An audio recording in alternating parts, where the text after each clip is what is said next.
जान है तो जहान है। शरीर तंदुरुस्त है तो लगता सारा संसार जीवन का आनंद मान रहे हैं कि जे किते बीमारियां ने जफान मारे हैं इं लगता सारा संसार सुता पिया। इसे के मद्देनज़र साडा हमेशा यतन रहिंदा है कि ये मंच के उत्ते हुण तकरीबन 20 वरे हो गए ने सेहत संबंधी प्रोग्राम आरंभ होए नूं। पहलियां दे विच ही पहले साडी कम्यूनिटी के 2 चाइल्ड स्पैशलिस्ट जिहड़े आला डॉक्टर ने, बच्चों के बड़े माहर डॉक्टर ने,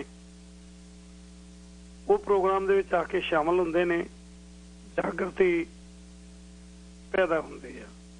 इसी तरह पिछला जिहड़ा पहला हफ्ता हुंदा है बच्चों के बहुत आला डॉक्टर, उगे समाज सेवी, उगे राइटर जगत भैन डॉक्टर हरशिंदर कौर शामिल होंदे ने। दूसरे हिस्से दे विच दूसरे वीक दे विच डॉक्टर प्रगट सिंह पुरजी पर ऐतकी स्विच कीता सी। सो अज प्रोग्राम दिलों की सांझ दे विच मेरे नाल सत्कारयोग जगत भैन डॉक्टर हरशिंदर कौर शामिल होने जा रहे हैं। आओ प्रोग्राम दे विच उन्हां दा स्वागत करते हैं। सत्कारयोग भैन जी, दिलों की सांझ दे विच दिल दीयां गहराइयां चो स्वागत है जी तुहाडा। सत श्री अकाल भाजी ते जिन्ने भी सुन रहे ने सबना नूं बहुत बहुत निੱकी फतेह। दरअसल जिन्ना प्यार सत्कार तुसीं इन्ने सालां तो लगातार जारी रखिया, मेरे को ते हुण धन्नवाद करन लई शब्द ही खत्म हो गए ने। सो तुसीं भैन कह देंदे हो ते सारा ही कुछ उहदे च निपट जांदा। सो दुआवां ही दे सकदे आ भरावां नूं कि जिउंदे वसदे रहो। वाकई जी जगत भैन का जिहड़ा खिताब मिलिया उस तरह ही नहीं मिलिया। ऐतकी तुहाडे बहुत ही सत्कारयोग भरा डॉक्टर जयरूप सिंह उन्होंने भी मिलने का मौका मिलिया। बड़ी आला रूह है और गुणा नाल भरपूर ने।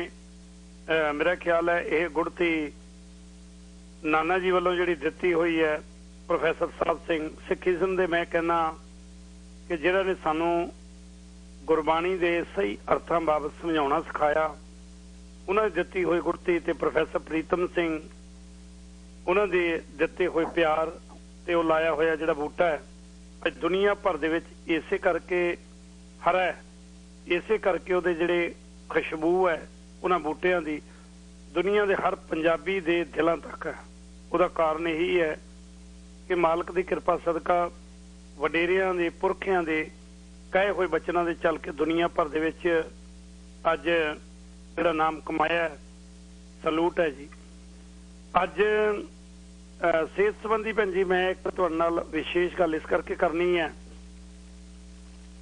क्योंकि मेरे कल दिमाग दे विच कुछ होर सी।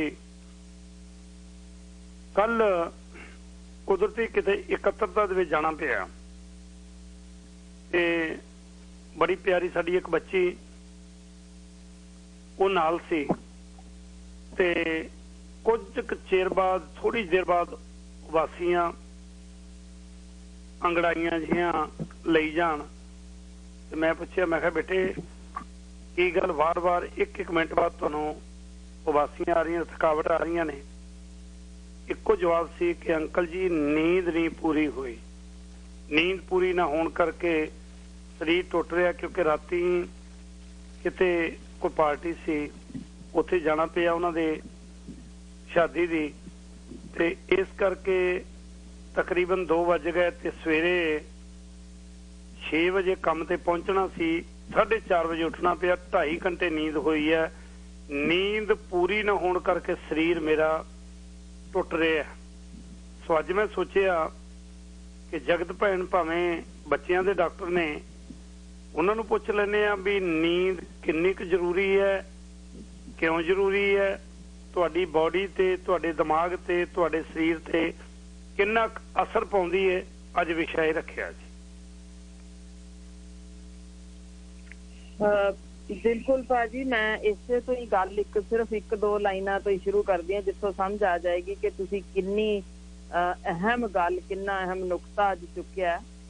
सन 1999 ਵਿੱਚ ਹੋਈ ਸੀ। ਇੱਕ ਵੈਨ ਕੌਤਰ ਨੇ ਜੋ ਆਪਣੇ ਖੋਜੀਆਂ ਨਾਲ 11 ਬੰਦਿਆਂ ਨੂੰ ਯੂਨੀਵਰਸਿਟੀ ਦੀ ਲੈਬੋਰੇਟਰੀ ਵਿੱਚ ਹੀ ਸਵਾਇਆ ਸੀ। तो पहले 3 दिन सारियां नू रात 8 घंटे नींदर लैन दिती गई। तब तक ख्याल करियो 3 दिन, फिर 6 रातां सिर्फ 6, फिर उस तो बाद जिहड़ियां अगलियां 6 रातां सिर्फ उन्हां नू 4 घंटे सौण लई दिता गया। हुण इहनू पूरा करन लई उस तो अगलियां फिर 6 रातां 12 घंटे सवाया।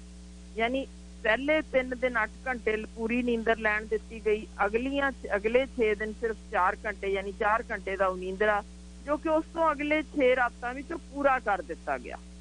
हुण इस दौरान जो उन्हां दे टेस्ट कीते गए सी तां फिर पता लग्या कि जिहड़ियां पहलियां नींदरे दियां रातां सन ना 6 ते अगलियां 6 रातां जो 12 घंटे उहनूं सौण दे दिता गया सी। इन्हां विच टेस्ट करन लई सारे जो होए उन्हां विच एक टेस्ट अहम सामने आया कि जदों सारे दे सारे जिहड़े 4 घंटे सुत्ते सी तां उदों पहले दिन ही यानी फर्स्ट डे ही ਉਹਦੇ ਜਿਹੜੇ ਟੈਸਟ ਕੀਤੇ ਗਏ ਉਹਦੇ ਪਤਾ ਲੱਗਿਆ ਕਿ ਉਹਨਾਂ ਦੇ ਸਰੀਰ ਦੇ ਅੰਦਰਲੇ ਜੋ ਇੱਕ ਰਾਤ ਦੇ ਨੀਂਦਰੇ ਨਾਲ ਇਨਸੂਲਿਨ ਦਾ ਅਸਰ ਘਟ ਗਿਆ ਸੀ ਤੇ ਉਹਨਾਂ ਦੇ ਅੰਦਰ ਪ੍ਰੀ ਡਾਇਬੀਟਿਕ ਵਾਲੀ ਸਿਚੁਏਸ਼ਨ ਜਿਵੇਂ ਇਸ ਤਰੀਕੇ ਦੀ ਉਹ ਲੈਵਲ ਵਧੀ ਹੋਈ ਸੀ। ਯਾਨੀ ਇੱਕ ਵੀ ਬੰਦਾ ਬਿਮਾਰ ਨਹੀਂ ਸੀ, ਸਿਰਫ ਉਹ ਜਿਹੜਾ ਰਾਤ ਦਾ ਇੱਕ ਰਾਤ ਦੇ ਨੀਂਦਰੇ ਨਾਲੇ ਹੋਇਆ।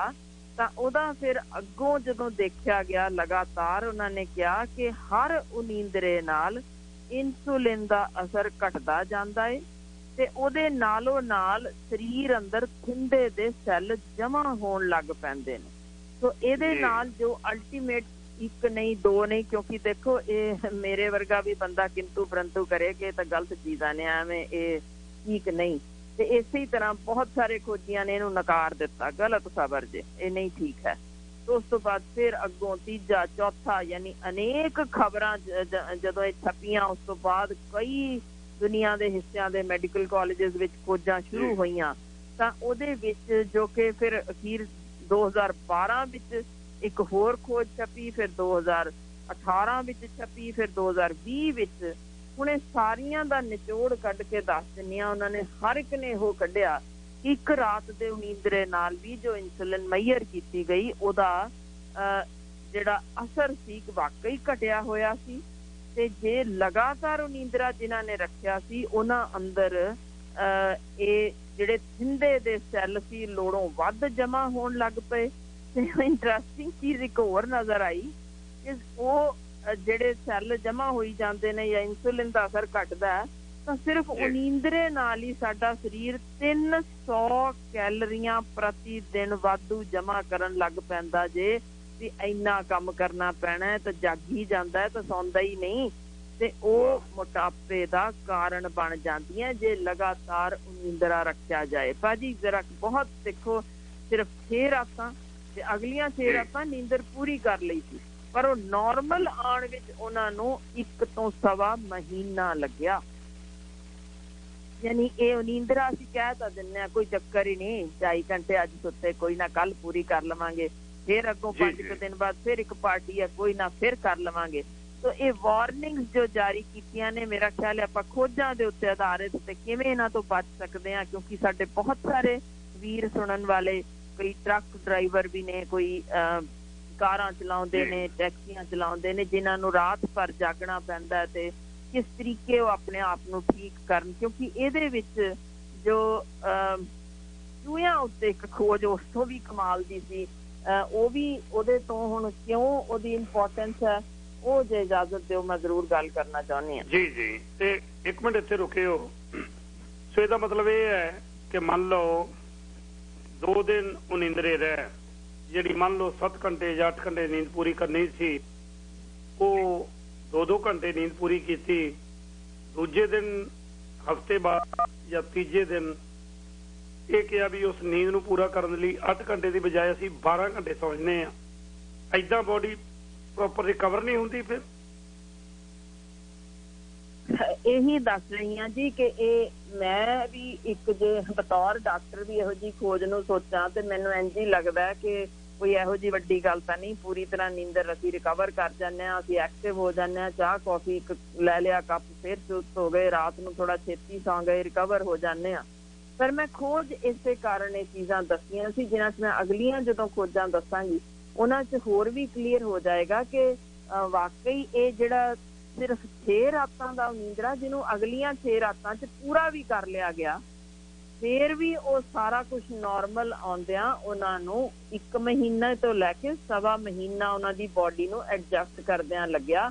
ਕਿਉਂਕਿ ਉਹਦੇ ਵਿੱਚ ਮੈਂ ਜਿਵੇਂ ਦੱਸਿਆ ਕਿ ਉਹ 300 ਕੈਲਰੀਆਂ ਵਾਧੂ ਜੋ ਜਮ੍ਹਾਂ ਹੋਣੀਆਂ ਉਹ ਵੀ ਉਹਨਾਂ ਦੀ ਇਨਸੂਲਿਨ ਨੂੰ ਵਾਪਸ ਨਾਰਮਲ ਆਉਂਦਿਆਂ ਵੀ ਕੋਈ ਗੱਲ ਨਹੀਂ ਭਾਈ, ਉਹ ਕੁਝ ਕੁ ਦੇਰ ਦਾ ਹੀ ਕੰਮ ਸੀ, ਸੋ ਇਹ ਨਹੀਂ। ਪਰ ਇਹਦੇ ਨਾਲੋਂ ਨਾਲ ਇੱਕ ਸਾਡੀ ਐਡੀਨੋਸੀਨ ਦਾ ਅਸਰ ਵੀ ਵਧਿਆ ਲੱਭਿਆ, ਜੋ ਮੈਂ ਦੱਸਣਾ ਚਾਹੁੰਦੀ ਹਾਂ। ਕਿਉਂਕਿ ਇਹ ਖੋਜ ਅਸਲ 'ਚ ਕੋਈ ਵੀ ਚਾਹੇ ਤਾਂ ਅਮਰੀਕਾ ਦੀ national highway traffic safety administration ਦੀ ਰਿਪੋਰਟ ਪੜ੍ਹ ਲਵੇ, ਜਿਸ 'ਚ ਉਹਨਾਂ ਨੇ ਕਿਹਾ ਕਿ ਸਿਰਫ ਨੀਂਦਰੇ ਨਾਲ 1 ਸਾਲ ਵਿੱਚ ਅਮਰੀਕਾ ਵਿੱਚ 1 ਲੱਖ ਕਾਰਾਂ ਦਾ ਐਕਸੀਡੈਂਟ ਹੋਇਆ ਤੇ ਉਹਨਾਂ ਵਿੱਚ 1550 ਲੋਕਾਂ ਦੀਆਂ ਜਾਨਾਂ ਗਈਆਂ।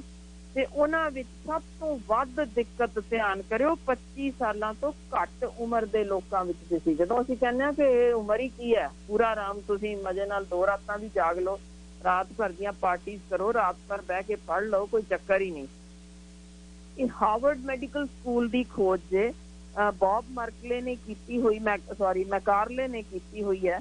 ਤੇ ਉਹਨਾਂ ਨੇ ਇਹ ਪਹਿਲਾਂ ਬਿੱਲੀਆਂ ਤੇ ਖੋਜ ਕੀਤੀ ਸੀ, ਜਿਨ੍ਹਾਂ ਨਾਲ ਸਾਰੀ ਰਾਤ ਉਹਨਾਂ ਨੂੰ ਜਗਾ ਕੇ ਰੱਖਿਆ, ਖੇਡਦੇ ਰਹੇ, ਤੇ ਉਹਨਾਂ ਦੇ ਅੰਦਰ ਦੇਖਿਆ ਗਿਆ ਕਿ ਇਹ ਐਡੀਨੋਸੀਨ ਜ਼ਿਆਦਾ ਦੇਰ ਵਧਿਆ ਰਿਹਾ।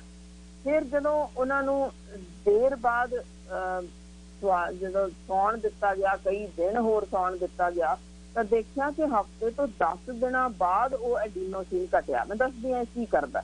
ਹੁਣ ਇਹ ਟੀਕਾ ਦੇ ਲਾਇਆ ਗਿਆ ਹੋਰ ਜਾਨਵਰਾਂ ਨੂੰ ਦੇਖਣ ਲਈ ਕਿ ਇਹ ਕੀ ਬਲਾ ਹੈ, ਕਿਉਂ ਵਧਿਆ ਐਡੀਨੋਸੀਨ ਨੇ, ਕਰਨਾ ਕੀ ਸੀ।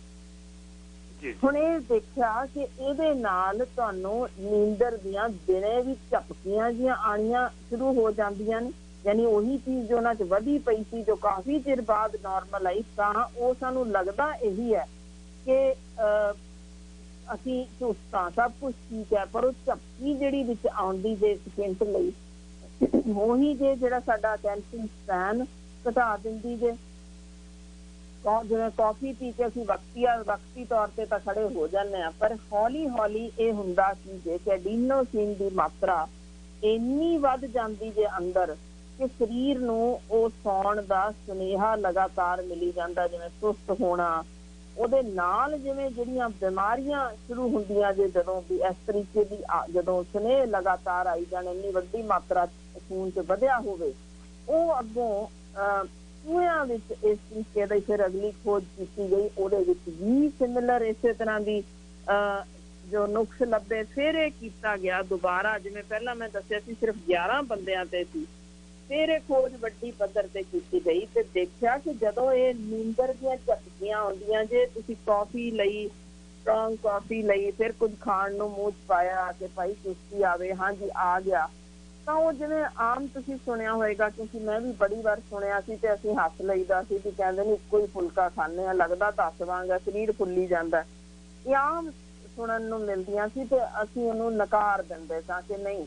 ਉਹ ਹੁਣ ਆਪਣੇ ਤੋਂ ਹੀ ਅਫਸੋਸ ਹੁੰਦਾ ਕਿ ਇਹੋ ਜਿਹੀਆਂ ਜਦੋਂ ਨਵੀਆਂ ਖੋਜਾਂ ਆਉਂਦੀਆਂ ਤਾਂ ਸਮਝ ਆਉਂਦੇ ਆ ਕਿ ਇਹ ਕਿੰਨਾ ਇੰਪੋਰਟੈਂਟ ਸਿੰਪਟਮ ਹੈ।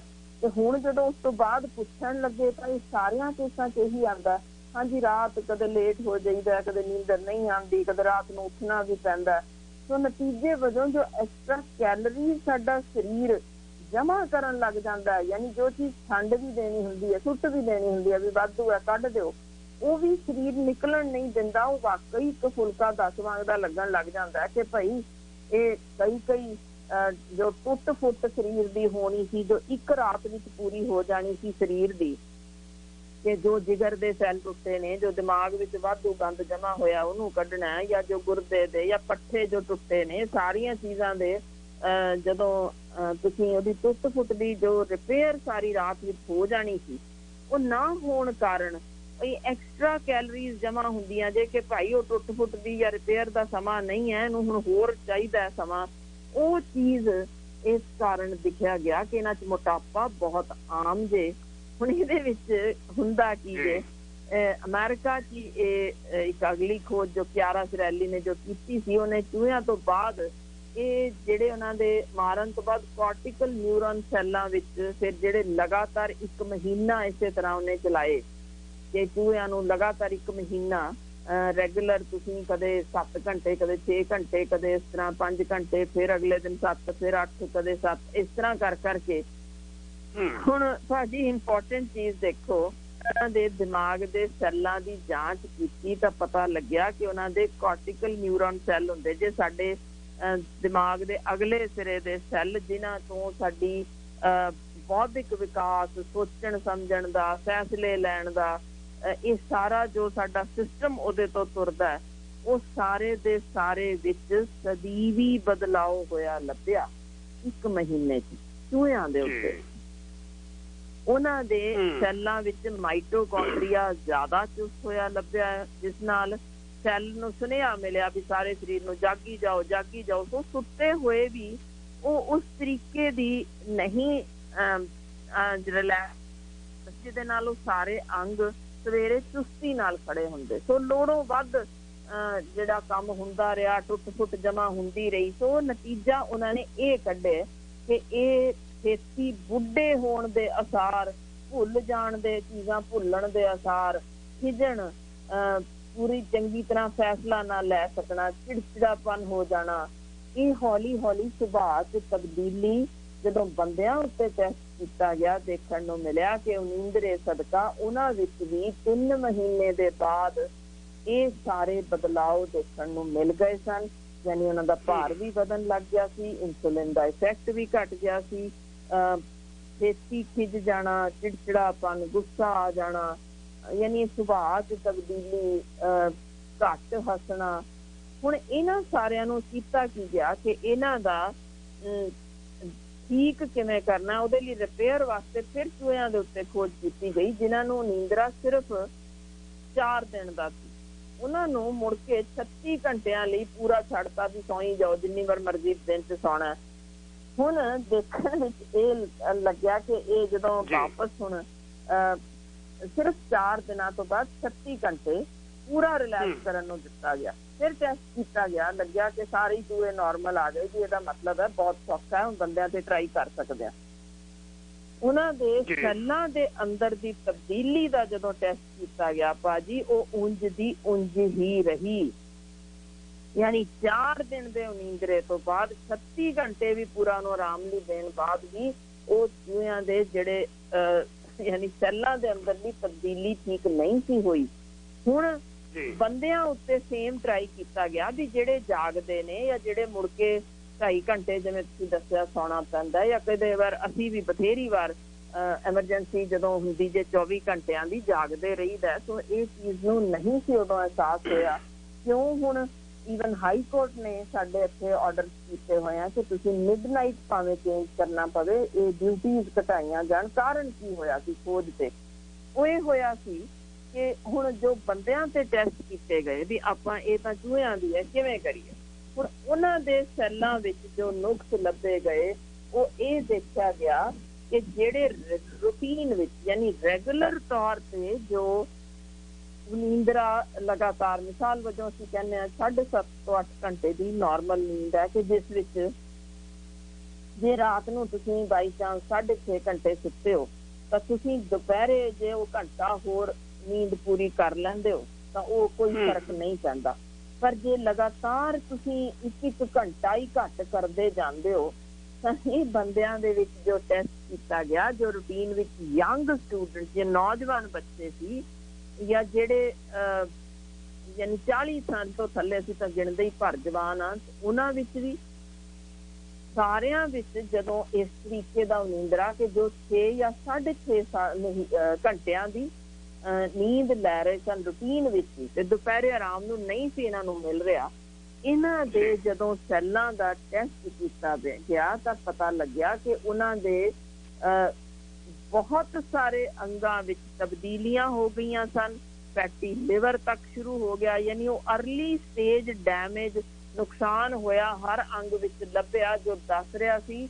ਭਾਜੀ ਜ਼ਰਾ ਧਿਆਨ ਕਰਿਓ, ਇਹ ਮੈਂ ਕੋਈ ਖਬਰ ਨਹੀਂ ਸੁਣਾ ਰਹੀ, ਖੋਜ ਦੇ ਉੱਤੇ ਆਧਾਰਿਤ ਕਰ ਰਹੀ ਹਾਂ कि शरीर इंसानी नौजवानों का 10 वरे एडवांस डेथ वाल नूं तुर रहा सी। यानी जो उन्होंने उम्र 100 वरे भोगनी सी तां ओह 90 रह जानी सी, जिहदे 90 सी तां 80 हो गई सी। ते फिर ये वेखण विच आया कि जिहड़े 18 वरियां तो ही इस तरीके का नींदरा या रेगुलर रात दे ही लेट नाइट जो कर रहे सन पूरी नहीं सी कर रहे, तां जी उन्हां विच young death, young heart attack जो कि असीं अज दे दिन देख भी रहे हैं। नौजवान बच्चा असीं देखते हैं कि आ लो जी हुणे अजे करके हटिया इंजीनियरिंग, या हुणे ही ताज़ा ताज़ा डॉक्टर बन के हटिया, जो हुण भी साडे डेथ हुई है साडे नौजवान डॉक्टर की 45 वरियां दा कैंसर स्पैशलिस्ट लुधियाने का बहुत नामवर। ये नौजवान जेडे सारे लंघ रहे ने, या तुसीं हीरो हीरोइन देखोगे कि सडन डेथ हो गई, चंगे भले गा रहे सी, कोई बीमारी नहीं सी, सडन डेथ। वो कारण यही जे कि वो उम्र जिन्नी 18 वरियां ते जिन्हें शुरू कर दिता नींदरे का काम, उन्होंने 40 साल से या उस तो भी पहला हार्ट अटैक नाल यंग डेथ का खतरा। भाजी तुसीं किसी नूं भी जिन्हों राती मासा शक होए इंटरनेट खोल के पढ़ सकते हो, 2% वाधा प्रति साल हो रहा जे नौजवान मौतां दे विच।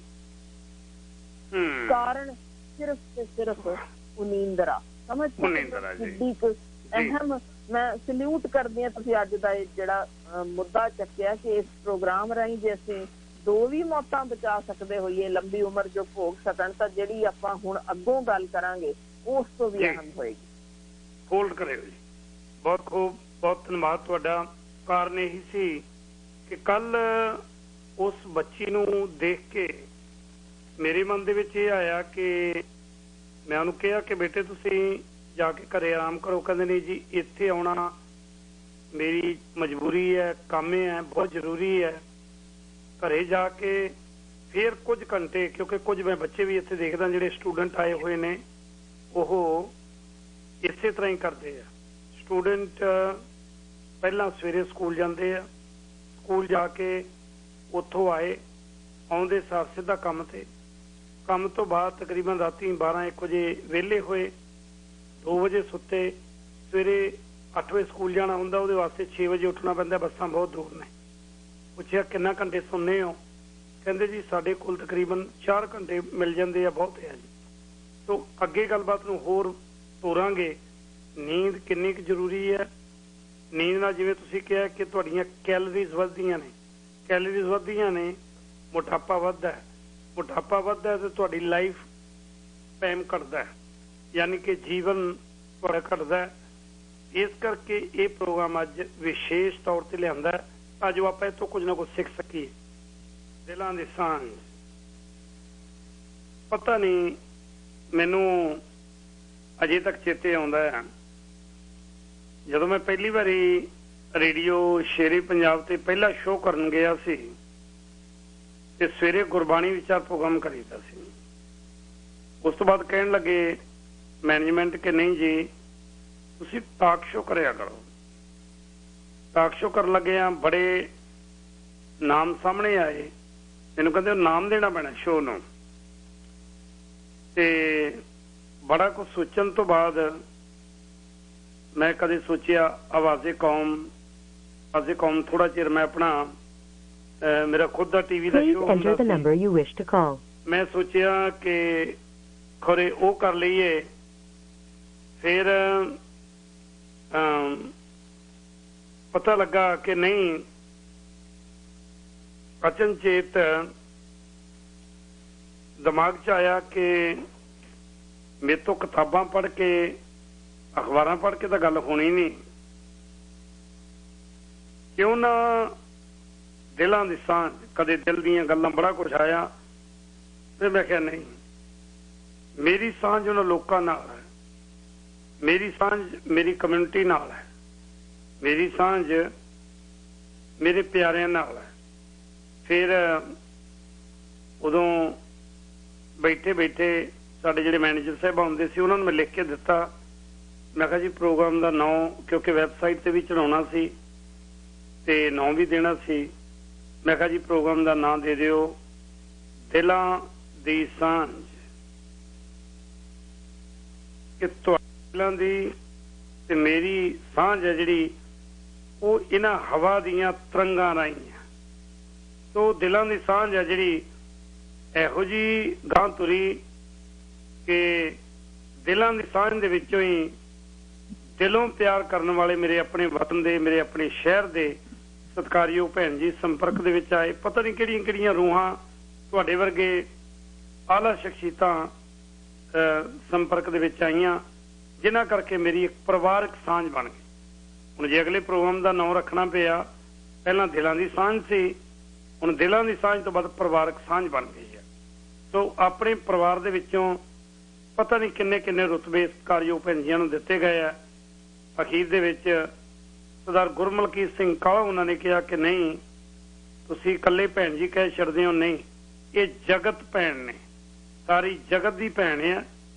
ਸੋ ਜਗਤ ਭੈਣ ਡਾਕਟਰ ਹਰਸ਼ਿੰਦਰ ਕੌਰ ਸ਼ਾਮਲ ਨੇ, ਦੱਸ ਰਹੇ ਨੇ ਨੀਂਦਰਾ, ਉਹ ਨੀਂਦਰਾ ਕਿੰਨਾ ਕੁ ਨੁਕਸਾਨ ਕਰਦਾ, ਨੀਂਦ ਕਿੰਨੀ ਕੁ ਜ਼ਰੂਰੀ ਹੈ, ਕਿਉਂ ਜ਼ਰੂਰੀ ਹੈ। ਜੀ ਭੈਣ ਜੀ, ਜਿੱਥੇ ਛੱਡਿਆ ਸੀ ਉਸ ਤੋਂ ਅੱਗੇ ਕਿ ਜੇ ਪੂਰੀ ਨੀਂਦ ਨਾ ਲਈਏ, ਨੁਕਸਾਨਾਂ ਬਾਰੇ ਤਾਂ ਤੁਸੀਂ ਦੱਸ ਦਿੱਤਾ, ਇਹਦੇ ਨਾਲ ਕੋਈ ਹੋਰ ਨੁਕਸਾਨ ਹੈ ਉਹ ਵੀ ਜ਼ਿਕਰ ਕਰੋ, ਤੇ ਫਿਰ ਕਿੰਨੀ ਕੁ ਨੀਂਦ ਆਪਾਂ ਨੂੰ ਚਾਹੀਦੀ ਹੈ। ਜੀ ਇਸ ਤੋਂ ਬਾਅਦ ਇਹ ਖਾਸ ਤੌਰ ਤੇ ਬੇਟੀਆਂ ਤੇ ਔਰਤਾਂ ਤੇ ਇਹ ਖੋਜ ਫਿਰ ਆਰੰਭੀ ਗਈ। ਹੁਣ ਇਹਦੇ ਵਿੱਚ ਦੇਖਿਆ ਗਿਆ ਕਿ ਜਿਹੜੀਆਂ ਬੇਟੀਆਂ ਨੇ, ਜਿਹੜੇ ਉਹ ਨੀਂਦਰਾ ਲਗਾਤਾਰ ਉਹਨਾਂ ਨੂੰ ਰਵੇ, ਤਾਂ ਉਹਨਾਂ ਦੀ ਮਾਹਵਾਰੀ ਤੱਕ, ਯਾਨੀ ਉਹਨਾਂ ਦੇ ਹਾਰਮੋਨਲ ਇੰਬੈਲੈਂਸ ਇਸ ਤਰੀਕੇ ਦਾ ਹੋ ਜਾਂਦਾ ਸੀ ਕਿ ਮਾਹਵਾਰੀ ਰੈਗੂਲਰ ਨਹੀਂ ਰਹੀ ਤੇ ਮਾਹਵਾਰੀ ਦੌਰਾਨ ਤਿੱਖੀ ਪੀੜ ਇਹ ਹੌਲੀ ਹੌਲੀ ਸ਼ੁਰੂ ਹੋ ਗਈ, ਜੋ ਹਾਲੇ ਤੱਕ ਕਿਸੇ ਨੂੰ ਅੰਦਾਜ਼ਾ ਵੀ ਨਹੀਂ ਸੀ ਕਿ ਕੀ ਉਹ ਨੀਂਦਰਾ ਵੀ ਇਸ ਚੀਜ਼ ਨਾਲ ਹੋ ਸਕਦਾ। ਪਰ ਉਹ ਹਾਰਮੋਨਲ ਇੰਬੈਲੈਂਸ ਜਿਸ ਤਰੀਕੇ ਦਾ ਲੰਮੇ ਸਮੇਂ ਤੱਕ ਹੋਇਆ ਲੱਭਿਆ, ਉਹਨੇ ਸਦੀਵੀ ਹੀ ਇਹ ਪੀੜ ਕਰ ਦਿੱਤੀ ਜੋ ਕਿ ਦਵਾਈਆਂ ਨਾਲ ਠੀਕ ਕਰਨੀ ਪਈ। ਹੁਣ ਇਹ ਔਰਤਾਂ ਤੇ ਖੋਜ ਨੇ ਜੋ ਨੀਂਦਰਾ ਇਸੇ ਤਰ੍ਹਾਂ ਜਿਨ੍ਹਾਂ ਨੂੰ ਕਰਾਇਆ ਗਿਆ ਸੀ, ਉਹਨਾਂ ਦੇ ਵੀ ਹਾਰਮੋਨਲ ਚੇਂਜ ਭਾਜੀ ਇੰਨੀ ਜ਼ਿਆਦਾ ਲੱਭੀ ਕਿ ਉਹਨਾਂ ਦੇ ਬੱਚਾ ਠਹਿਰਨ ਦੇ ਵਿੱਚ ਵੀ ਤੇ ਵਕਤ ਤੋਂ ਪਹਿਲਾਂ ਬੱਚਾ ਪੈਦਾ ਹੋ ਜਾਣਾ ਜਾਂ ਗਰਭ ਵਿੱਚ ਬੱਚੇ ਦੀ ਮੌਤ ਤੱਕ ਹੋ ਜਾਣੀ, ਇਹ ਵੀ ਇਸ ਦੇ ਨੀਂਦਰੇ ਨਾਲ ਹੀ ਜੋੜੇ ਗਏ ਇੱਕ ਖੋਜ ਜੋ ਹੋਈ ਉਹਦੇ ਵਿੱਚ। ਹੁਣ ਇਸ ਤੋਂ ਅੱਗੇ ਇੱਕ ਜੋ ਇੰਟਰਸਟਿੰਗ ਖੋਜ ਜੋ ਕੈਂਸਰ ਨਾਲ ਰਿਲੇਟਡ ਦੱਸਾਂਗੀ, ਜਿਹੜੀਆਂ ਕਿ ਵਾਕਈ ਜਿਸਨੇ ਸਭ ਨੂੰ ਸ਼ਾਇਦ ਹੈਰਾਨ ਹੀ ਕਰ ਦੇਣਾ। ਸਭ ਤੋਂ ਪਹਿਲੀ ਇੱਕ ਖੋਜ ਹੋਈ ਸੀ ਭਾਜੀ 1729 ਵਿੱਚ, ਇੱਕ ਫਰਾਂਸੀਸੀ ਸਾਇੰਸਦਾਨ ਸੀ ਜਿਹਦਾ ਨਾਮ ਸੀ ਜੀਨ। ਉਹਨੇ ਇੱਕ ਬੂਟੇ ਉੱਤੇ, ਉਹ ਬੂਟੇ ਦਾ ਨਾਮ ਮੈਮੋਸਾ ਸੀ, ਉਹਨੇ ਦੇਖਿਆ ਕਿ ਇਹ ਬੂਟਾ ਜਦੋਂ ਰਾਤ ਆਉਂਦੀ ਹੈ ਤਾਂ ਆਪਣੇ ਪੱਤੇ ਬੰਦ ਕਰ ਲੈਂਦਾ ਤੇ ਧੁੱਪ ਨਿਕਲਣ ਨਾਲ ਖੋਲ ਲੈਂਦਾ। ਸੋ ਉਹਨੇ ਸਾਰੀ ਰਿਸਰਚ ਉਹਦੇ ਤੇ ਕੀਤੀ ਕਿ ਆਖਰ ਕੀ ਇਹ ਹੁੰਦਾ, ਕਿਉਂ ਬੰਦ ਕਰਦਾ। ਉਹਨੇ ਕੀ ਕੀਤਾ ਕਿ ਉਹਦੀ ਲਾਈਟ ਜਗਾ ਕੇ, ਉਸ ਬੂਟੇ ਨੂੰ ਲੈਬੋਰੇਟਰੀ 'ਚ ਰੱਖ ਕੇ ਲਾਈਟ ਰਾਤ ਭਰ ਜਗਾ ਕੇ ਦੇਖੀ ਕਿ ਉਹਨੇ ਪੱਤੇ ਬੰਦ ਨਹੀਂ ਕੀਤੇ। ਪਰ ਹੁਣ ਵਾਧੂ ਲਾਈਟਾਂ ਰਾਤ ਨੂੰ ਵੀ ਰਹੀਆਂ, ਦਿਨੇ ਵੀ ਉਹ ਰਿਹਾ ਬੂਟਾ, ਤਾਂ ਉਹਨੇ ਦੇਖਿਆ 1 ਹਫ਼ਤੇ ਦੇ ਅੰਦਰ ਅੰਦਰ ਉਹ ਬੂਟਾ ਮਰ ਗਿਆ, ਖਤਮ ਹੋ ਗਿਆ।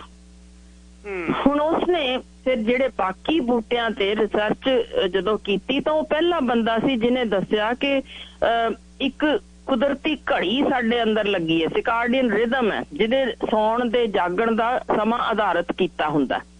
ਸੋ ਉਹ ਜੇ ਕੁਦਰਤੀ ਘੜੀ ਖਰਾਬ ਹੋ ਜਾਏ ਤਾਂ ਹੌਲੀ ਹੌਲੀ ਇਹ ਬੂਟਾ ਜਿਵੇਂ ਮੁਰਝਾਇਆ ਇਸੇ ਤਰ੍ਹਾਂ ਹੋ ਸਕਦਾ। ਉਹਨੇ ਉਦੋਂ ਗੱਲ ਕੀਤੀ 1729 ਚ ਕਿ ਇਹੀ ਚੀਜ਼ ਕੀੜਿਆਂ ਕੀਟ ਪਤੰਗਿਆਂ ਉੱਤੇ ਜਾਂ ਜਾਨਵਰਾਂ ਉੱਤੇ ਵੀ ਇਸੇ ਤਰ੍ਹਾਂ ਹੀ ਕਿਤੇ ਸਾਬਤ ਹੁੰਦੀ ਹੋਏ ਕਿ ਜੋ ਜਿਵੇਂ ਉੱਲੂ ਹੈ ਉਹਨੇ ਰਾਤ ਨੂੰ ਜਾਗਣਾ ਦਿਨੇ ਸੌਣਾ, ਸੋ ਉਹਦਾ ਸਿਕਾਰਡੀਅਨ ਰਿਦਮ ਵੱਖਰਾ ਹੋਏਗਾ, ਬਾਕੀਆਂ ਦਾ ਵੱਖ ਹੋਏਗਾ, ਤਾਂ ਉਹ ਕੀ ਅਸਰ ਪੈਂਦਾ ਜੇ ਇਹਦੇ ਉੱਤੇ ਹੋਣਾ ਚਾਹੀਦਾ। ਉਹ ਤਾਂ ਖੈਰ ਨਹੀਂ ਰਿਹਾ, ਮਰ ਗਿਆ।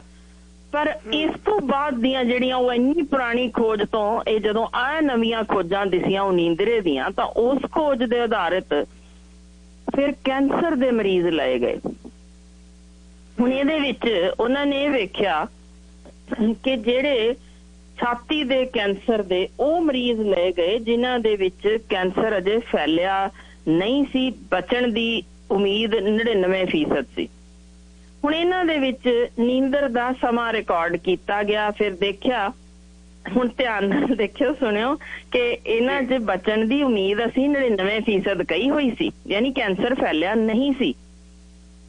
ਹੁਣ ਇਹਨਾਂ ਵਿੱਚ ਉਹ ਔਰਤਾਂ ਲੱਭੀਆਂ ਗਈਆਂ ਜਿਹੜੀਆਂ ਪੂਰੀ ਨੀਂਦਰ ਨਹੀਂ ਲੈ ਰਹੀਆਂ ਸਨ। ਇਹ ਗਿਣਤੀ ਹਜ਼ਾਰਾਂ ਵਿੱਚ ਸੀ ਜੋ ਕੈਂਸਰ ਦੇ ਮਰੀਜ਼ ਸ਼ਾਮਲ ਕੀਤੇ ਗਏ ਸਲੋਨ ਕੈਟਰਿੰਗ ਹਸਪੀਟਲ ਦੇ ਵਿੱਚ ਸਨ।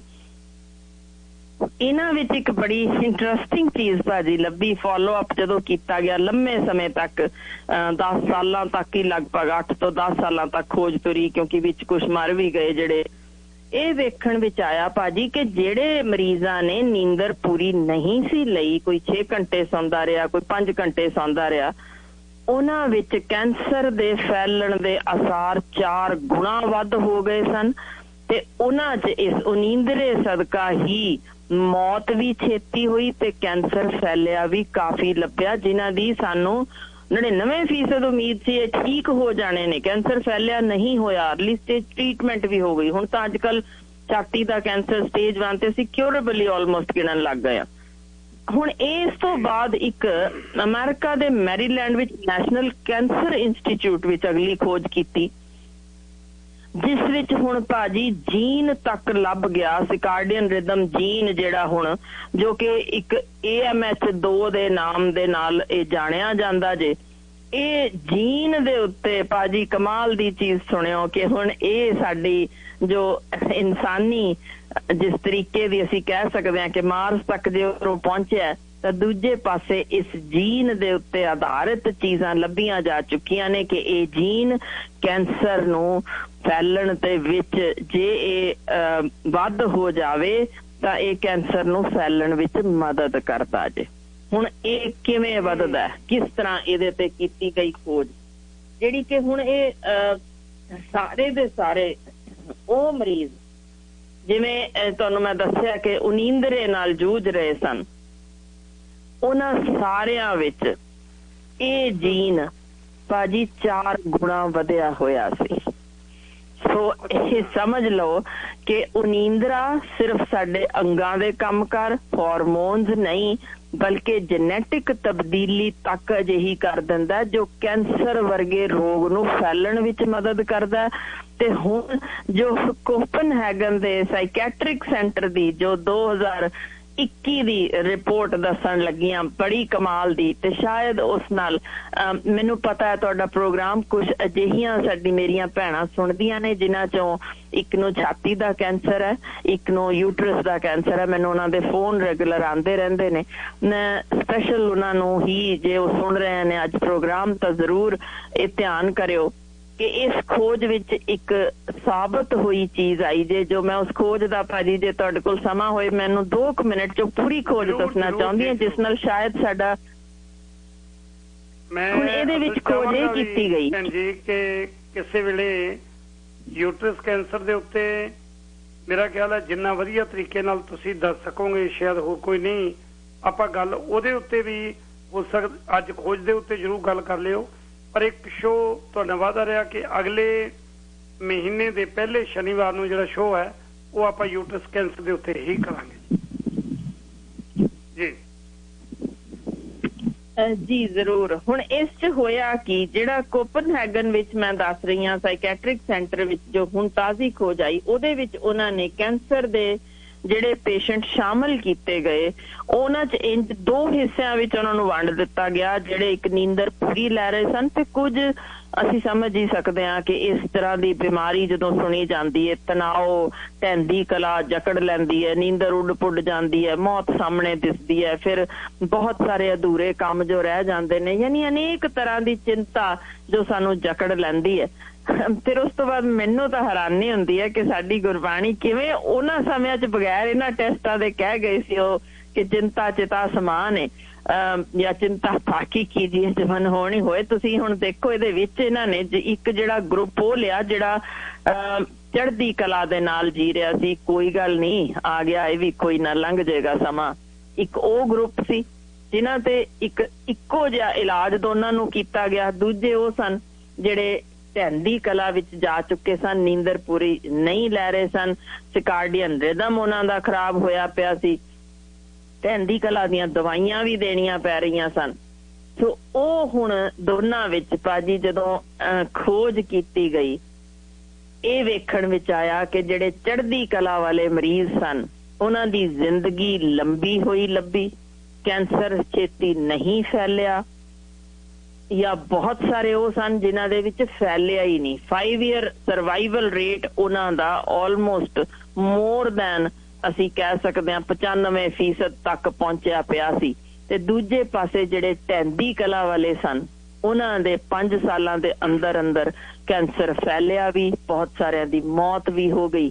ਸੋ ਇਸ ਤੋਂ ਵੱਡੀ ਮੇਰਾ ਖਿਆਲ ਹੈ ਸਪਸ਼ਟ ਰੂਪ ਵਿੱਚ ਸਾਡੇ ਕੋਲ ਜੋ ਖੋਜ ਆ ਚੁੱਕੀ ਕਿ ਜੇ ਅਸੀਂ ਚੜ੍ਹਦੀ ਕਲਾ ਦੇ ਵਿੱਚ ਰਹੀਏ ਤਾਂ ਕੈਂਸਰ ਵਰਗੇ ਰੋਗ ਨੂੰ ਮਾਤ ਪਾ ਸਕਦੇ ਹਾਂ। ਹੁਣ ਇਹਦੇ ਵਿੱਚ ਇੱਕ ਜੋ ਹੁਣ ਵਿਕਸਿਤ ਮੁਲਕਾਂ 'ਚ ਤੁਸੀਂ ਤੇ ਆਪ ਹੀ ਉੱਥੇ ਹੀ ਵਸਦੇ ਹੋ, ਸਾਡੇ ਤਾਂ ਹਸਪੀਟਲ ਦੀ ਮੈਂ ਗੱਲ ਹੀ ਨਹੀਂ ਕਰਨਾ ਚਾਹੁੰਦੀ ਕਿ ਦਿਨੇ ਚੰਗੀ ਰੋਸ਼ਨੀ ਹੁੰਦੀ ਹੈ ਤੇ ਰਾਤ ਨੂੰ ਮੱਧਮ ਕਰ ਦਿੱਤੀ ਜਾਂਦੀ ਹੈ, ਸ਼ੋਰ ਸ਼ਰਾਬਾ ਘਟਾ ਦਿੱਤਾ ਜਾਂਦਾ। ਸਾਡੇ ਹਸਪਤਾਲਾਂ ਵਾਂਗ ਨਹੀਂ ਕਿ ਅਸੀਂ ਸੁੱਤੇ ਨੂੰ ਜਗਾ ਕੇ ਉੱਠ ਭਾਈ ਨੀਂਦਰ ਦੀ ਗੋਲੀ ਖਾਣੀ ਹੈ ਲੈ, ਇਸ ਤਰ੍ਹਾਂ ਦਾ ਹਾਲ ਨਹੀਂ ਹੈ। ਤੋ ਉਹ ਯਾਨੀ ਤੁਸੀਂ ਦੇਖ ਲਓ ਕਿ ਸੀਰੀਅਸ ਮਰੀਜ਼ ਵੀ ਛੇਤੀ ਠੀਕ ਹੋ ਕੇ ਜਾਣ ਵਾਲੇ ਸਾਰੇ ਦੇ ਸਾਰੇ ਉਹੀ ਲੱਭੇ ਜੋ ਚੰਗੀ ਨੀਂਦਰ ਲੈ ਰਹੇ ਸਨ। ਜਿਹੜੀ ਇਸ ਤੋਂ ਬਾਅਦ ਹੁਣ ਉਨੀਂਦਰੇ ਜਿਹੜੇ ਜੂਝ ਰਹੇ ਸਨ, ਜ਼ਰਾ ਬਿਮਾਰੀਆਂ ਦੇ ਇਕੱਲੇ ਨਾਮ ਹੀ ਸੁਣ ਲਿਓ ਕਿ ਇਹਨਾਂ ਨੂੰ ਕਿਵੇਂ 40 ਵਰਿਆਂ ਦੀ ਉਮਰ ਤੋਂ ਪਹਿਲਾਂ ਪਹਿਲਾਂ ਇਹ ਸਾਰੇ ਨੁਕਸ ਦਿਸਣੇ ਸ਼ੁਰੂ ਹੋ ਸਕਦੇ ਨੇ, ਜਿਨ੍ਹਾਂ 'ਚ ਦਿਲ ਦੇ ਰੋਗ, ਹਾਰਟ ਅਟੈਕ, ਹਾਰਟ ਫੇਲੀਅਰ, ਦਿਲ ਦਾ ਫੇਲ ਹੋ ਜਾਣਾ, ਧੜਕਣ ਸਹੀ ਰਹਿਣੀ, ਬਲੱਡ ਪ੍ਰੈਸ਼ਰ ਵਧਣ ਲੱਗ ਪੈਣਾ, ਸਟ੍ਰੋਕ ਦਾ ਚਾਂਸ, ਸ਼ੱਕਰ ਰੋਗ ਹੋਣ ਦੇ ਚਾਂਸ, ਟੈਸਟੋਸਟੀਰੋਨ ਹਾਰਮੋਨਾਂ ਦਾ ਘਟ ਜਾਣਾ। ਇਹ journal of clinical endocrinology and metabolism ਇਸ ਦੇ ਵਿੱਚ ਛਪੀ ਹੋਈ ਜੇ, ਕਿਉਂਕਿ ਮੈਨੂੰ ਪਤਾ ਜੇ ਇਸ ਗੱਲ ਤੇ ਬਹੁਤ ਸਾਰੇ ਲੋਕ ਕਿੰਤੂ ਪਰੰਤੂ ਕਰ ਸਕਦੇ ਨੇ, ਪਰ ਮੈਂ ਜੋ ਛਪ ਚੁੱਕੀ ਖੋਜ ਦੇ ਉੱਤੇ ਆਧਾਰਿਤ ਗੱਲ ਕਰ ਰਹੀ ਹਾਂ, ਮੇਰੀ ਇੱਕ ਵੀ ਹਰਫ ਮੇਰੇ ਵੱਲੋਂ ਨਹੀਂ, ਪਰ ਇਹ ਜੋ ਮਰਦਾਂ ਵਿੱਚ ਪੁਰਸ਼ਾਂ ਵਿੱਚ ਦੇਖਿਆ ਗਿਆ ਕਿ ਟੈਸਟੋਸਟੀਰੋਨ ਹਾਰਮੋਨ ਵੀ ਘਟਿਆ ਪਿਆ ਸੀ। ਇਹ ਸਟੱਡੀ ਹੋਈ ਜੇ ਲਗਭਗ 2500 ਯੰਗ ਬੱਚਿਆਂ ਦੇ ਉੱਪਰ, ਮੁੰਡਿਆਂ ਦੇ ਉੱਪਰ, ਜਿਨ੍ਹਾਂ ਵਿੱਚ ਲੱਭੀ ਸੀ। ਅੱਖਾਂ ਥੱਲੇ ਕਾਲੇ ਘੇਰੇ ਹੋਣ ਲੱਗ ਪੈਣੇ, ਅੱਖਾਂ ਦੁਆਲੇ ਝੁਰੜੀਆਂ ਦਿਸਣ ਲੱਗ ਜਾਣੀਆਂ, ਕਰੋਫੀਟ ਕਹਿੰਦੇ ਆ ਜੀ। ਜਿੱਥੇ ਇੱਕ ਗੱਲ ਰੋਕੀ ਸੀ, ਗੱਲ ਕਰ ਰਹੇ ਸੀ, ਤੁਹਾਡਾ ਅਚਨਚੇਤ ਫੋਨ ਡਿਸਕਨੈਕਟ ਹੋ ਗਿਆ ਸੀ। ਹੋਰ ਕਿਵੇਂ ਕਿਵੇਂ ਬੋਡੀ ਦੇ ਉੱਤੇ ਇਹਦੇ ਅਸਰ ਹੁੰਦੇ ਨੇ, ਇਹਨੂੰ ਜਾਰੀ ਰੱਖੋ ਜੀ। ਜੀ ਦਰਅਸਲ ਮੈਂ ਗੱਲ ਕਰ ਰਹੀ ਸੀ ਕਿ ਅੱਖਾਂ ਥੱਲੇ ਥੈਲੀਆਂ ਜਿਵੇਂ ਸੋਜਿਸ਼ ਜੀ ਬਣ ਜਾਂਦੀ ਜੇ, ਚਿਹਰੇ ਦੀ ਚਮਕ ਘਟਣੀ, ਇਹਦੇ ਆਧਾਰ ਜੇ ਅਸੀਂ ਵੇਖੀਏ ਤਾਂ ਸਰੀਰ ਅੰਦਰ ਵਾਧੂ ਕੋਰਟੀਸੋਲ ਜੋ ਨਿਕਲ ਪੈਂਦਾ ਜੇ, ਉਹੀ ਇਹਦੇ ਚਮੜੀ ਵਿਚਲਾ ਕੋਲਾਜਨ ਢਿੱਲਾ ਕਰ ਦਿੰਦਾ ਜੇ, ਜਿਸ ਨਾਲ ਚਮੜੀ ਦੀ ਲਚਕ ਚਲੀ ਜਾਂਦੀ ਜੇ। ਹੁਣ ਹੈਰਾਨੀ ਹੋਏਗੀ ਤੁਹਾਨੂੰ ਸੁਣ ਕੇ ਕਿ ਉਨੀਂਦਰੇ ਨਾਲ ਰਿਲੇਟਡ ਅਸੀਂ ਦੇਖ ਚੁੱਕੇ ਹਾਂ ਗਰੋਥ ਹਾਰਮੋਨ ਤੱਕ ਵੀ ਘਟ ਜਾਂਦਾ ਜੇ। ਸੋ ਵਧਣ ਫੁੱਲਣ 'ਚ ਬੱਚੇ ਦੇ ਵੀ ਦਿੱਕਤ ਆ ਜਾਂਦੀ ਜੇ, ਭੁੱਲਣ ਦੀ ਬਿਮਾਰੀ ਕਾਫੀ ਛੋਟੀ ਉਮਰੇ ਸ਼ੁਰੂ ਹੋ ਜਾਂਦੀ ਜੇ। ਜਿਹੜਾ ਭਾਰ ਵਧਣ ਦਾ ਮੈਂ ਉਹਦਾ ਖਾਸ ਤੌਰ ਤੇ ਦੱਸ ਦਿਆਂ, ਜਿਹੜੇ 6 ਘੰਟੇ ਤੋਂ ਘੱਟ ਸੌਂਦੇ ਨੇ ਉਹਨਾਂ ਦੇ ਭਾਰ ਵਧਣ ਦਾ ਅਸਾਰ 30% ਵੱਧ ਹੁੰਦਾ ਜੇ, ਕਿਉਂਕਿ ਉਨੀਂਦਰੇ ਨਾਲ ਇੱਕ ਗ੍ਰੈਲਿਨ ਪੈਪਟਾਈਡ ਹੁੰਦਾ ਜੇ ਜੋ ਵੱਧ ਜਾਂਦਾ ਤੇ ਇਹਦੇ ਨਾਲ ਭੁੱਖ ਕਾਫੀ ਜ਼ਿਆਦਾ ਲੱਗਣ ਲੱਗ ਜਾਂਦੀ ਹੈ। ਤੋ ਇਹ ਚੀਜ਼ ਜੇ ਜਿਹੜੀ ਉਹਦੇ ਨਾਲ ਇੱਕ ਹੋਰ ਹੁੰਦਾ ਜੇ ਜੋ ਸਾਨੂੰ ਲੈਪਟਿਨ, ਜੋ ਕਿ ਸਾਨੂੰ ਢਿੱਡ ਭਰਨ ਦਾ ਅਹਿਸਾਸ ਕਰਵਾਉਂਦਾ, ਉਹ ਘਟ ਜਾਂਦਾ ਜੇ। ਸੋ ਸਮਝੋ ਕਿ ਅਸੀਂ ਖਾਈ ਜੀਏ ਤੇ ਉਹ ਭੁੱਖ ਦਾ ਜਿਹੜਾ ਸਾਨੂੰ ਵੀ ਢਿੱਡ ਰੱਜਣ ਦਾ ਅਹਿਸਾਸ ਹੀ ਨਾ ਹੋਣਾ। ਸੋ ਇਸੇ ਕਰਕੇ ਵਾਧੂ ਖਾਧਾ ਵੀ ਜਾਂਦਾ, ਤਲੀਆਂ ਚੀਜ਼ਾਂ ਵੱਲ ਖਿੱਚ ਵੀ ਪੈਦਾ ਹੁੰਦੀ ਜੇ। ਪਰ ਭਾਜੀ ਜਿਹੜੀ ਹੁਣ ਆਖਰੀ ਤੇ ਖਤਰਨਾਕ ਚੀਜ਼ ਇਹ ਹੈ ਕਿ ਜਿਹੜੀ ਮੈਂ ਤੁਹਾਨੂੰ ਗੱਲ ਵੀ ਕੀਤੀ ਸੀ ਕਿ ਉਮਰ ਛੋਟੀ ਹੋਣ ਵਾਲੀ ਜਿਹੜੀ ਲੇਟੈਸਟ ਮੈਂ ਤੁਹਾਨੂੰ 10 ਵਰੇ ਦੀ ਦੱਸਿਆ ਸੀ, ਹੁਣ ਇਹ ਲੇਟੈਸਟ ਖੋਜ ਜੋ ਆਈ ਹੈ ਜੋ ਕਿ 10,000 ਲੋਕਾਂ ਨੂੰ ਫੋਲੋ ਅਪ ਲੰਮੇ ਸਮੇਂ ਤੱਕ ਕੀਤਾ ਗਿਆ, ਉਹਦੇ ਵਿੱਚ ਕਿਹਾ ਕਿ 5 ਘੰਟੇ ਤੋਂ ਘੱਟ ਸੌਣ ਵਾਲੇ ਜਿਹੜੇ ਸਨ ਉਹ ਲੋਕਾਂ ਵਿੱਚ ਉਹ ਨੀਂਦਰ ਸਦਕਾ ਹੀ 20 ਸਾਲ ਤੱਕ ਵੀ ਉਮਰ ਛੋਟੀ ਹੋਈ ਲੱਭੀ। ਜਿਹੜੇ ਇਹ 10,000 ਮਰ ਚੁੱਕੇ ਹੋਏ ਬੰਦੇ ਨੇ ਉਹਨਾਂ ਦੀ ਰੈਗੂਲਰ ਜਿਹੜਾ ਸਲੀਪ ਰਿਕਾਰਡ ਕੱਢਿਆ ਗਿਆ ਸੀ ਉਹਦੇ ਹਿਸਾਬ ਨਾਲ ਇਹ ਸਭ ਕੁਝ ਕੀਤਾ ਗਿਆ। ਤੇ ਫਿਰ ਨਾਲੇ ਦੱਸਿਆ ਗਿਆ ਕਿ ਜਿਹੜਾ ਜਿਵੇਂ ਮੈਂ ਤੁਹਾਨੂੰ ਦੱਸਿਆ ਹੀ ਸੀ ਚੂਹਿਆਂ ਵਾਲਾ ਜੋ ਹਿੱਸਾ ਉਹ ਹੁਣ ਬੰਦਿਆਂ ਵਿੱਚ ਵੀ ਸਾਬਤ ਹੋ ਗਿਆ ਕਿ ਗਲਤ ਫੈਸਲੇ ਲੈਣ ਦੇ ਅਸਾਰ 3 ਗੁਣਾ ਵੱਧ ਜਾਂਦੇ ਨੇ, ਫੈਸਲਾ ਨਹੀਂ ਲਿਆ ਜਾ ਸਕਦਾ। ਇਹੋ ਜਿਹੀਆਂ ਚੀਜ਼ਾਂ ਤੋਂ ਅਸੀਂ ਸਮਝ ਹੀ ਸਕਦੇ ਹਾਂ। ਇਹ ਸਾਰਾ ਕੁਝ ਜੋ ਸਾਨੂੰ ਲੰਬੀ ਉਮਰ ਭੋਗਣ ਤੋਂ ਰੋਕ ਰਿਹਾ ਹੈ ਉਹਦੇ ਵਿੱਚ ਮੇਰਾ ਖਿਆਲ ਹੈ ਭਾਜੀ ਸਾਨੂੰ ਇਹ ਜ਼ਰੂਰ ਦੱਸਣਾ ਚਾਹੀਦਾ ਕਿ ਜਿਹੜੇ ਰੈਗੂਲਰ ਨਾਈਟ ਵਰਕਰਸ ਨੇ ਜਿਨ੍ਹਾਂ ਨੇ ਰਾਤ ਨੂੰ ਜਾਗਣਾ ਉਹ ਕਿਵੇਂ ਇਹਨਾਂ ਬਿਮਾਰੀਆਂ ਤੋਂ ਬਚਣ, ਕਿਵੇਂ ਪੂਰੀ ਨੀਂਦਰ ਲਈ ਜਾਏ। ਬਹੁਤ ਖੂਬ, ਬਹੁਤ ਵਧੀਆ ਤਰੀਕੇ ਨਾਲ ਤੁਸੀਂ ਮੈਰਿਟ ਡੀਮੈਰਿਟਸ ਦੱਸੇ ਨੇ, ਨੁਕਸਾਨ ਦੱਸੇ ਨੇ, ਫਾਇਦੇ ਦੱਸੇ ਨੇ।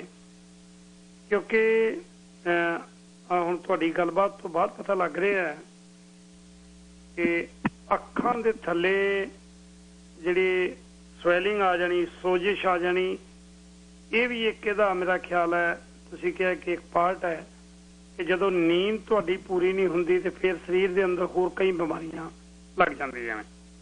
ਇਹਦੇ ਦੱਸੋ ਵੀ ਆਮ ਕਰਕੇ ਕਿਹਾ ਜਾਂਦਾ ਹੈ ਕਿ ਬੱਚੇ ਲਈ ਤਾਂ 8 ਤੋਂ 10 ਘੰਟੇ, ਕਿਉਂਕਿ ਬੱਚਿਆਂ ਦੇ ਤੁਸੀਂ ਆਲਾ ਡਾਕਟਰ ਹੋ, ਥੋੜਾ ਜਿਹਾ ਜ਼ਿਕਰ ਕਰਿਓ ਕਿ ਬੱਚੇ ਲਈ ਕਿੰਨੀ ਨੀਂਦ ਚਾਹੀਦੀ ਹੈ, ਬਜ਼ੁਰਗ ਲਈ ਕਿੰਨੀ ਨੀਂਦ ਚਾਹੀਦੀ ਹੈ, ਤੇ ਆਮ ਜਿਹੜੇ ਮੀਡੀਓਕਰ ਨੇ ਅੱਧ ਖੜ ਉਮਰ ਦੇ ਉਹਨਾਂ ਨੂੰ, ਨੌਜਵਾਨਾਂ ਨੂੰ ਕਿੰਨੀ ਕੁ ਨੀਂਦ ਦੀ ਲੋੜ ਪੈਂਦੀ ਹੈ?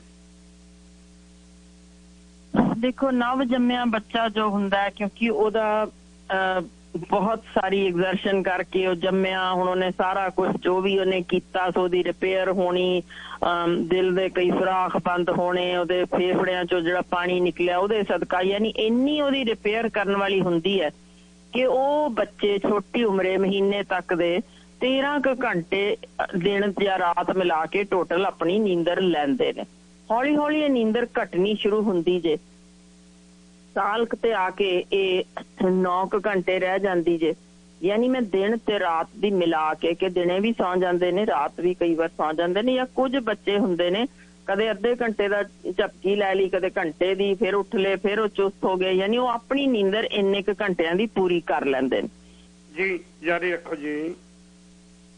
ਜੀ ਉਸ ਤੋਂ ਬਾਅਦ ਜਿਵੇਂ 5 ਸਾਲ ਤੇ ਆ ਕੇ ਇਹ ਆਲਮੋਸਟ ਉਨੀ ਕੀ ਬਣ ਜਾਂਦੀ ਜੇ ਕਿ 8 8.5 ਘੰਟੇ ਤੱਕ, ਤੇ ਹੌਲੀ ਹੌਲੀ ਘਟਦਿਆਂ ਅਸੀਂ 7.5 8 ਤੱਕ ਜੋ ਅਸੀਂ ਰੂਟੀਨ ਲੈ ਜਾਂਦੇ ਹਾਂ। ਪਰ ਜਿਵੇਂ ਕਹੀਦਾ ਕਿ ਬਜ਼ੁਰਗਾਂ ਵਿੱਚ ਜਾ ਕੇ, ਜਿਹਨੂੰ ਮੈਂ ਬਜ਼ੁਰਗ ਗਿਣਦੀ ਹਾਂ ਜੀ 85 ਵਰਿਆਂ ਤੋਂ ਉੱਪਰ ਦੇ, ਉਸ ਤੋਂ ਥੱਲੇ ਤਾਂ ਅਸੀਂ ਜਵਾਨ ਹੀ ਗਿਣਦੇ ਹਾਂ ਸਾਰਿਆਂ ਨੂੰ।